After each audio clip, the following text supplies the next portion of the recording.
అయినా పార్టీలో ఉన్న కొంతమంది చేసిన ఈ పని వల్ల మరి జగన్మోహన్ రెడ్డి గారికి మీకున్నటువంటి సన్నిహిత సంబంధాలు మరి ఆయనైనా ఎందుకు ఒక అవకాశం ఇద్దాంలే అని ఇచ్చారు. వాళ్ళు ఇచ్చిన ప్రెజర్కి గత 2 years నుంచి ఇస్తున్నారు. ఇస్తూనే వాళ్ళు ఇచ్చిన ప్రెజర్కి టికెటే ఇవ్వకూడదు, వాళ్ళు ఇచ్చిన ప్రెజర్కి నన్ను పక్కన అలా ఉంచకూడదు అసలు. కానీ ఆ ప్రెజర్కి తట్టుకోలేక పాపం ఆయన చేయాల్సి వచ్చింది. మరి ఆ స్థాయిలో టెక్కల్ నియోజకవర్గంలో వైఎస్ఆర్సీపీ తరపు నుంచి నిలబడే వాళ్ళు ఎవరు సార్? అంతే మరి వీక్ అయిపోయింది పార్టీ. మరి అంతే కదా. ఆ తిలగ్గాడు అని ఉన్నాడు, వాడికి అచ్చెన్నాయుడికి మంచి రిలేషన్స్, వాళ్ళ వ్యాపార సంబంధాలు, వాళ్ళు మాట్లాడుకుంటారు, పుట్టినరోజులకు మాట్లాడుకుంటారు, అన్నింటికి ఫోన్లు చేసుకుంటారు, అర్ధరాత్రి రాజకీయాలు మాట్లాడుకుంటారు, పగలొచ్చేమో వైసీపీ అంటారు. ఇలాంటి ద్రోహులు పార్టీకి ఉంటారు. ఏం చేస్తాం, ఇలాంటి వాళ్ళు వాళ్ళకి నచ్చుతారు, వాళ్ళకి సంబంధాలు. కింజరాపు వాళ్ళకి ధర్మాన వాళ్ళకి మంచి స్ట్రాంగ్ రిలేషన్స్. ఈ కాన్సెప్ట్ ఎవరు లైక్ చేస్తే వాడే అక్కడ లీడర్ శ్రీకాకుళంలో. నేను చీల్చి చెండాడుతాను కాబట్టి నేను వాళ్ళకి శత్రువు. లేదు మాకేమైనా ఆస్తులు గొడవలు, అంతస్తులు గొడవలు, కారణాలు చెప్పమనండి. కొన్ని ఫిర్యాదులు ఏవో జిల్లాలో ఒకసారి వినిపించమనండి. మీరే ఒకసారి వెళ్ళండి. మీ శ్రీనివాసులు అంటున్నాడు, ఏంటా ఫిర్యాదులు చెప్పండి సార్, చెప్పండి, తెలియజేస్తామని చెప్పమనండి. నా వ్యక్తిగత కారణం తప్ప ఇంకేదైనా ఫిర్యాదు ఉంటే చెప్పమనండి సార్. మైనింగ్ వ్యాపారాలు ఎలా ఉన్నాయి సార్ ఇప్పుడు? ఆపేసినారు కదా, మొత్తం ఆపేసారు. అన్ని బంద్ అయిపోయింది. అవన్నీ బిగ్ లాస్, చాలా లాస్. మళ్ళీ ఇప్పుడు పార్టీలో కూడా లేరు. మరి ఎట్లా సార్ వాటన్నిటిని ఎట్లా మళ్ళీ తిరిగి దేవుడు టోటల్ గా ఆగిపోయినాయి సార్? టోటల్ అన్ని అయిపోయింది. ఆత్మస్థైర్యం అంటే ఈ బిజినెస్ బాధని ఇప్పుడు మీరు ప్రస్తుతం ఈ టెక్స్టైల్స్ లోకి వచ్చాను. ప్రజలు ఉన్నారు కదా సార్, ప్రజలే దేవుళ్ళని నేను నమ్ముతాను ఎప్పుడు. దేవుడు సమాజమే దేవాలయం, ప్రజలే దేవుళ్ళు అని రామారావు గారు అంటారు, ఎన్టీఆర్ గారు. ఎందుకన్నారు ఈ మాట ఒకసారి బాగా పరిశీలిస్తే దానిలో అర్థం ఇదే. ప్రజలు దేవుళ్ళు, వాళ్ళకి మనం అన్ని విషయాలు చెప్పుకుంటే, మన పరిస్థితులన్నీ ఎక్స్ప్లెయిన్ చేస్తే మనకు తీసుకెళ్ళాలా అగ్రభాగాన్ని కూర్చోబెడతారు. ఈరోజు అదే జరిగింది తెలంగాణలో. ఇప్పుడు మీరు స్టోర్లో కింద వెళ్ళి కొనుక్కోండి. మీరు ఉంటారని వచ్చాం సార్, మీ స్టోర్ అని వచ్చాం సార్, 30 కిలోమీటర్ల నుంచి వచ్చాం సార్, విజయవాడ నుంచి వచ్చాం సార్, విజయనగరం నుంచి వచ్చాం సార్, శ్రీకాకుళం నుంచి వచ్చాం సార్, ఎక్కడో నిజామాబాద్ నుంచి వచ్చాం, సూర్యాపేట నుంచి వచ్చామని వస్తుంటే మాకే ఆశ్చర్యం ఉంది. ఇది మాకు కార్పొరేషన్ కాదా?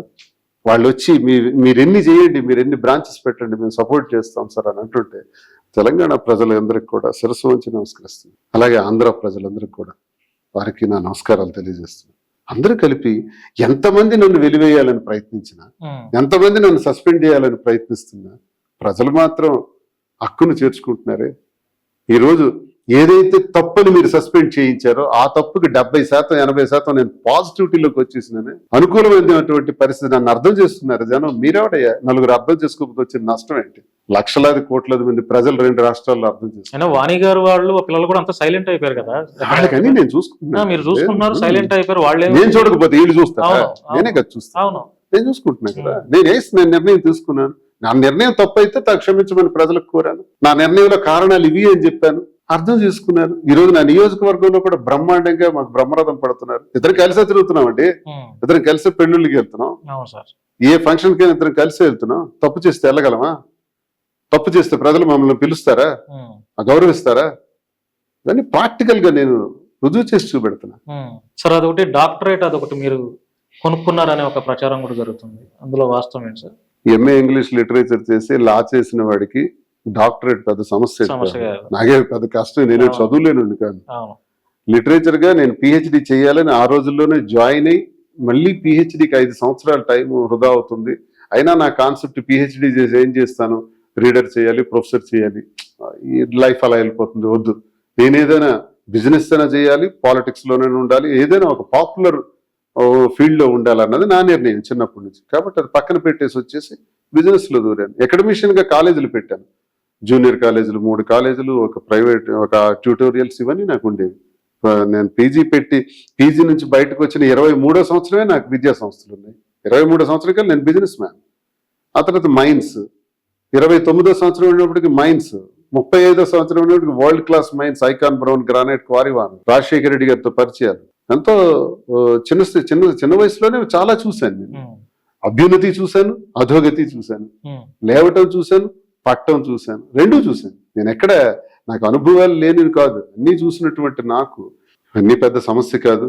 కొట్టుకుని వెళ్తాం, చేస్తాం, మైన్స్ ఆపేసిన శ్రీనివాస్ పోతాడు అనుకుంటున్నారు, పొరపాటు. ఇంకో దానిలో దేవుడు ప్రజలు చూశారు, ప్రజలతో గౌరవంగా ముందుకెళ్తున్నాం, ఏ నష్టం లేదు. సార్, రాజకీయాల్లో ఉన్న లీడర్స్ మీలాంటి వాళ్ళకి అంటే ఎక్కువ చాలా లాంగ్ ఉన్నటువంటి లీడర్స్ రాజకీయాలే జీవితంలాగా బ్రతుకుతారు. ఇప్పుడు మీకు ఏ పార్టీలో కూడా లేరు, అంటే మీకు రాజకీయాలు చేయకపోతే బ్రతకలేరు అన్నట్టుగా లీడర్స్ ఉంటారు. మీరు పిఆర్పిలో గతంలో పనిచేసిన అనుభవం ఉంది. ఆయన తమ్ముడు, ఇప్పుడు చిరంజీవి గారి తమ్ముడు జనసేన పార్టీ అధినేతగా ఉన్నారు. ఒకవేళ జనసేన లీడర్స్ నుంచి ఏదైనా మీకు మంచి అవకాశం, మరలా మీరు అదే నియోజకవర్గ ఇన్ఛార్జిగా మీకు అవకాశం ఇస్తామంటే వెళ్తారా? నేను ఇప్పుడు ప్రజలతో ఉన్నాను సార్, న్యూట్రల్ గా ఉన్నాను.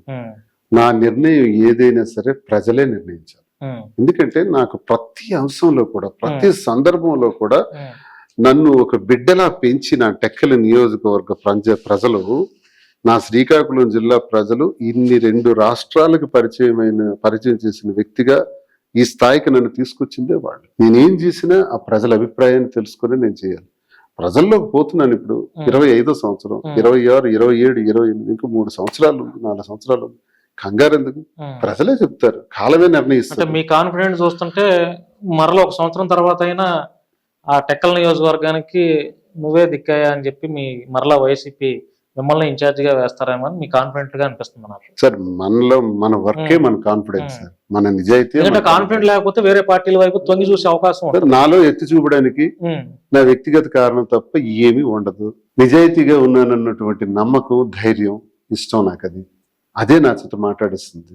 2, ప్రజలకు సర్వీస్ చేసాం, సేవ చేసాం, నిస్వార్థంగా పనిచేసాం, ప్రజలు ఉన్నారు. ఈ రెండింటి మీద ఏదైనా జరగొచ్చండి. సస్పెన్షన్ అంటే ఏంటి అసలు? పాజ్. నా పనితీరు నుంచి కొద్ది రోజులు ఆగు అని అన్నారు. ఆగు అన్న మాట నుంచి కొనసాగు అనే మాట కూడా ఉంది కదా. లేకపోతే కొనసాగొద్దు, దీన్ని శాశ్వతంగా పక్కనే పెట్టేస్తాం, బహిష్కరించేస్తాం అన్న మాట కూడా ఉంటది కదా. Suspension is not an action or punishment. Suspension is just pause. భాష తెలియనోడు, మీనింగ్ తెలియనోడు ఏదో కృష్ణదాస్ ధర్మాన ప్రసాద్ నాకు సస్పెండ్ చేస్తాం అనుకుంటే అవదు. Suspension is a pass. ఏం జరుగుతుందో, ప్రజలు ఏం చేస్తారో చూద్దాం, ప్రజలు ఎలా నిర్ణయిస్తారో చూద్దాం.